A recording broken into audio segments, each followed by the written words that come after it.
Hello மக்களே! நம்மளோட மகாநதி சீரியல்ல இப்போ கொஞ்ச நேரத்துக்கு முன்னாடி ஒரு ப்ரொமோ வந்தது. அதில வந்து ராகினி ஏன் வராங்க அப்படிங்கிறது பெரிய தலைவலியா இருக்கு. ராகினி வந்து ப்ரொமோல வராங்க. என்ன ப்ரொமோ அப்படின்னா, விஜயும் தாத்தாவும் பாட்டியும் உட்காந்து பேசிட்டு இருக்காங்க. என்ன பேசிட்டு இருக்காங்க, அம் இந்த காவேரி வந்து நெனச்சா கஷ்டமா இருக்கு அப்படின்னு சொல்லி தாத்தா வந்து பாட்டிகிட்ட சொல்றாங்க. ஏங்க அப்படின்னு சொல்லும்போது, வெண்ணிலா வந்து விஜய் கிட்ட கூட்டிட்டு வந்து நிறுத்தணும்னு சொல்லி கூட்டிட்டு வந்துட்டு, இப்போ அவன் கஷ்டத்துல இருக்கா, வெளிய சொல்ல முடியாம அப்படின்னு சொல்லும்போது, அப்ப பாட்டி சொல்றாங்க, "கரெக்ட்டு தாங்க. இப்போ போய் விஜய்ட்ட வந்து அவள வீட்டுக்கு கூட்டிட்டு வராதீங்க, அவள்ட்ட பேசாதீங்க" அப்படின்னு சொல்லி சொன்னா, "நீ தானே கூட்டிட்டு வந்த" அப்படின்னு சொல்லி விஜய் கேட்பான். அதுக்கு தான் அவ கம்முனு இருக்கா அப்படின்னு சொல்லி பாட்டி சொல்லுவாங்க. "ஆமாம்மா, அவ வந்து ரொம்ப கஷ்டத்துல இருக்கா, யார்கிட்டயுமே சொல்லிக்க முடியாம" அப்படின்னு சொல்லி தாத்தா வந்து ஃபீல் பண்ணிட்டு இருப்பாரு. அப்போ வந்து ராகினி வராங்க.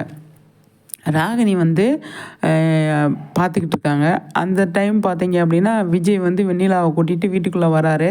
ஆல்ரெடி காவேரி கிட்ட பர்மிஷன் வாங்கிட்டாலுமே, ஆனா பாட்டியும் தாத்தாவும் ஷாக் ஆகுறாங்க. அப்போ பாட்டி சொல்றாங்க, "இது என்னங்க புதுசா இருக்கு. இவன ஆஸ்பத்திரியிலேயே வச்சு பார்ப்பான் அப்படின்னு நெனச்சா வீட்டுக்கு கூட்டி வந்துட்டான்" அப்படின்னு சொல்லி பாட்டி சொல்றாங்க.